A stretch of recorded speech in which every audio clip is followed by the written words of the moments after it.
Breaking news చూస్తున్నాం. Vijayawada east excise office లో జోగి రమేష్ ను సిట్ అధికారులు విచారణ చేస్తున్నారు. కల్తీ మద్యం కేసులో ఎవన్గా ఉన్న జనార్దన్ రావు స్టేట్మెంట్ ఆధారంగా జోగి రమేష్ పై సిట్ అధికారులు ప్రశ్నల వర్షం కురిపిస్తున్నారు. ఆ తరువాతే న్యాయమూర్తి ఎదుట ప్రవేశపెట్టబోతున్నారు. రిమాండ్ విధిస్తే కస్టడీకి తీసుకుని సిట్ అధికారులు విచారించబోతున్నారు. అటు జోగి అరెస్టుకు నిరసనగా వైసీపీ ఆందోళన చేపట్టింది.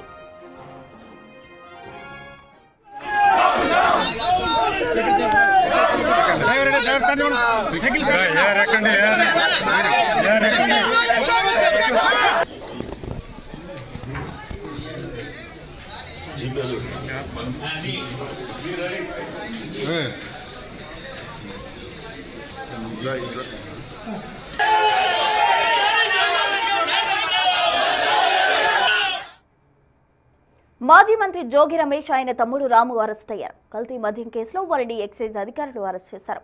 ఇప్పటికే జోగి రమేష్ పిఏ రామును ఎక్సైజ్ అధికారులు అదుపులోకి తీసుకుని ఎక్సైజ్ ఆఫీసుకు తరలించారు. అంతకుముందు జోగి రమేష్ ఇంట్లో సర్చ్ వారెంట్తో సోదాలు జరిపారు.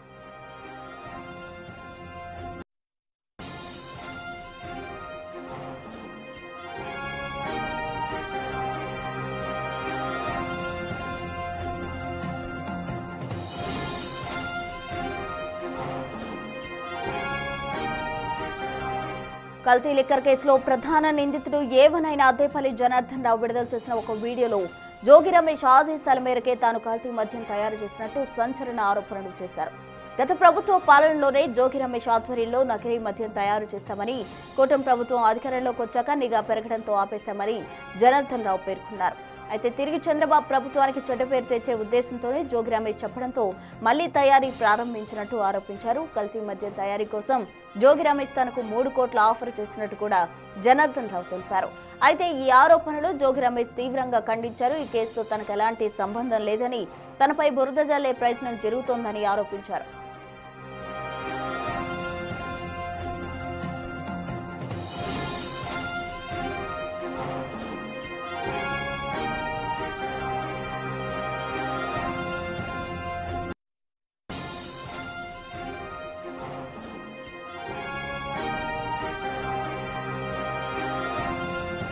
తనపై వచ్చిన ఆరోపణల్లో నిజం లేదని నిరూపించుకోవడానికి విజయవాడ దుర్గగుడిలో సత్య ప్రమాణం కూడా చేశారు. కుటుంబ సమేతంగా దుర్గగుడికి వెళ్లి చేతిలో కర్పూరం వెలిగించి మరీ ప్రమాణం చేశారు జోగి రమేష్.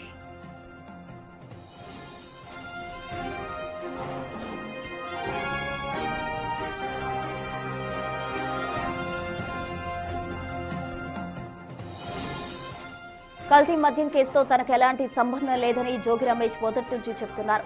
సిట్ కాకుండా సిబిఐ ఎంక్వైరీ వేయాలని డిమాండ్ చేశారు. ఈ కేసుకు సంబంధించి లై డిటెక్టర్ టెస్ట్ కూడా రెడీ అని సవాల్ చేశారు జోగి.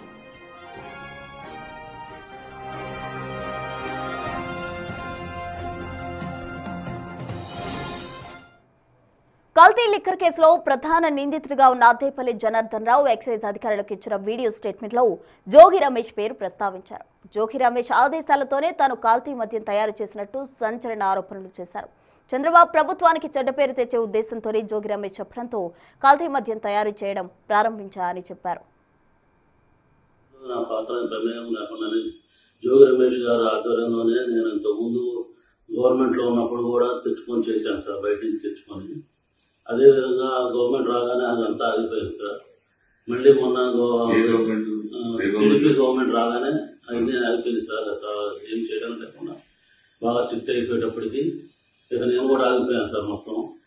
ఆ తర్వాత మన ఏప్రిల్లో 2025 ఆ టైంలో మళ్ళీ జోగి రమేష్ గారు నన్ను కాంటాక్ట్ చేసి మాట్లాడదామంటే నేను వాళ్ళ తమ్ముడు ద్వారా మాట్లాడాను సార్. టీడీపీ గవర్నమెంట్ మీద ఏదో రకంగా మనం బురద చల్లాలి, వాళ్ళకి యాడ్ చేయాలి, మనకు అప్పుడు మైలేజ్ ఎక్కువ ఉంటుంది అని నువ్వు ఇంతకుముందు చేసేవాడు కదా, చేశారు కదా, వాళ్ళందరినీ మళ్ళీ పిలిచి లేలే పెట్టన్నారు సార్. నేను ఇబ్రహీంపట్నం అనుకున్నాను సార్. తర్వాత నేను మా క్లాస్మేట్ జయచంద్ర రెడ్డి తమ్ముడుపల్లి అని తెలిసేటప్పటికి చిత్తూరు జిల్లా, ఉమ్మడి చిత్తూరు జిల్లా వచ్చింది కాబట్టి ముందు అక్కడ ప్లాన్ చేద్దాం, చంద్రబాబు గారిని బ్యాన్ చేయడానికి అక్కడ చేద్దాము. నేను అక్కడ వైన్ షాప్లో వాళ్ళకి వచ్చినాయి, వాళ్ళు చేసుకోలేకపోతే నేను తీసుకుంటున్నానని చెప్పి జోగి రమేష్ గారు చెప్పాను సార్. మన సెప్టెంబర్ 20వ తారీఖు తర్వాత ప్లాన్ చేద్దాం, నువ్వు మీ ఫ్రెండ్ ఎక్కడున్నాడో కనుక్కో అంటే నేను కనుక్కుంటే ఆఫ్రికాలో ఉన్నానని చెప్పాడు సార్.